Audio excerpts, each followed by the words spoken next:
Seigneur Mutin, bonjour. Aujourd'hui je pars en exploration sur l'île de Perhentian, la petite toujours, hein, là où je suis installé. Je vais à la recherche des windmills, c'est en fait les éoliennes. Il y a 2 éoliennes que j'ai vues de la plage Long Beach, mais elles ne tournent pas. Alors hier un gars du coin me disait que ça fait des années qu'elles ne tournent plus. Donc c'est dommage parce qu'apparemment ils ont installé ça pour faire de l'électricité et c'est en panne, je ne sais pas si c'est la raison. Apparemment, en regardant sur la carte, il y a également des panneaux solaires. Donc je vais monter voir ça par curiosité. Donc le chemin du windmill, là, c'est par là. Donc je vais voir un peu à quoi ça ressemble. C'est vrai que c'est un problème l'énergie ici parce que tous les restaurants, tous les hôtels ont leur propre groupe électrogène, plus ou moins. Alors là, je viens de voir des zones en construction avec des maisons individuelles qui apparemment seraient chacune équipées d'un panneau solaire et d'un système de solaire thermique pour l'eau chaude, probablement.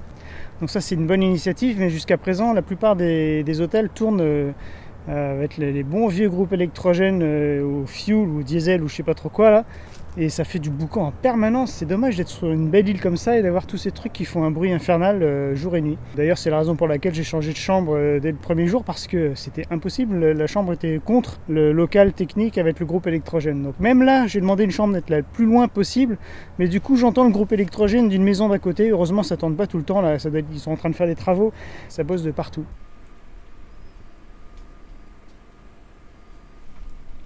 Bon, ça c'est pas le windmill, mais apparemment tu vois, c'est toutes les antennes, les émetteurs GSM, GSM 4G, tout ça.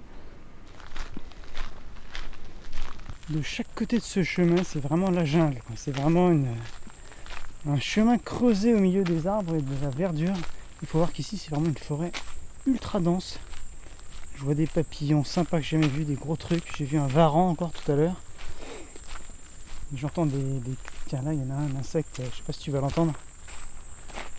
Des sons assez stridents d'insectes qu'on n'entend pas en Europe, enfin pas à ma connaissance en tout cas.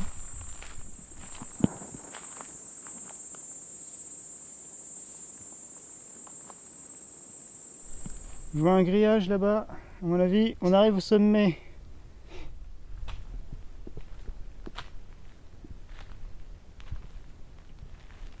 Bon ce sont des éoliennes bien balèzes quand même, hein, mais le problème c'est qu'elles sont toutes rouillées et que ça doit être en panne, et voilà. Personne pour faire l'entretien, du coup ça tourne pas depuis des années. Je sais pas depuis quand en fait, mais depuis un bon bout de temps apparemment.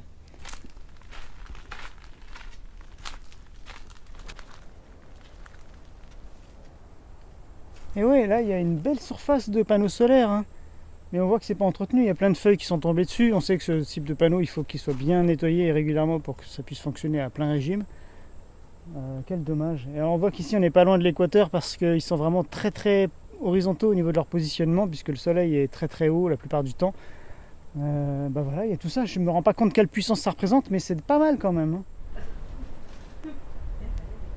Et voilà, je suis arrivé en haut, tout en haut, et là il y a une petite installation, une petite infrastructure pour observer le paysage.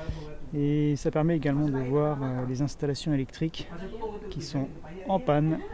Et je suis pas tout seul, toi, il y a 3 autres personnes qui sont arrivées également par le même chemin.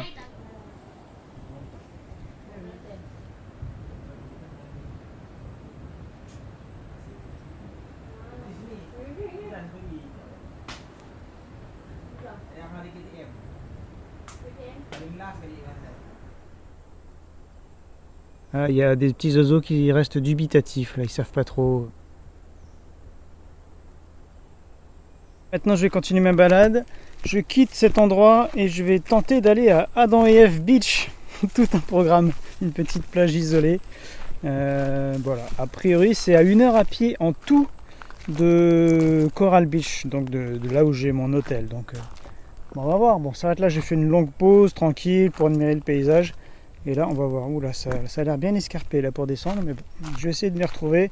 Pour info, j'utilise une petite appli là qui s'appelle Pocket Earth. L'avantage c'est qu'on peut stocker les cartes hors ligne, même si on n'a pas de connexion internet, ce qui est souvent le cas ici. Donc c'est pas mal, et puis en plus gratuitement elle inclut des cartes où on voit les tracés des chemins approximatifs, donc c'est quand même pas mal. Je vois les chemins là que je dois emprunter, donc c'est bien pour s'y retrouver un petit peu. Je crois que là, j'ai trouvé un spot encore plus formidable. Tout à l'heure, j'étais là. Et maintenant, je suis là. Et là, j'ai vraiment une vraie vue sur tout le paysage. Alors ça, c'est tout un truc d'escalier là. Tous ces escaliers là sont complètement pétés. Apparemment on peut pas descendre, il y a plein de marches qui se cassent. En fait c'est pas très grave, c'est juste pour mener à un ponton. Enfin c'est bien si des gens accostent là pour grimper voir le point de vue, mais apparemment c'est plus praticable ça pour l'instant. Il y a un petit manque d'entretien sur cette île. Hein. Ok, pour aller au Romantic Beach, il faut aller par là a priori. Bon, maintenant la jungle, ça me connaît. Hein. Je regarde juste où je mets les pieds et c'est bon. Let's go.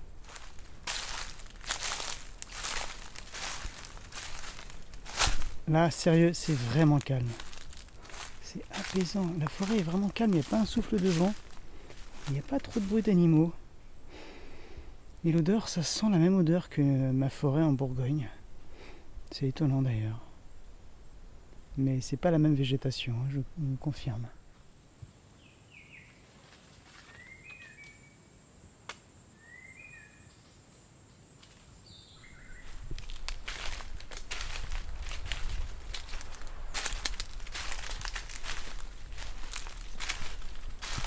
Je commence à entendre le bruit de la mer. Je sens que Adam and Eve Beach approche.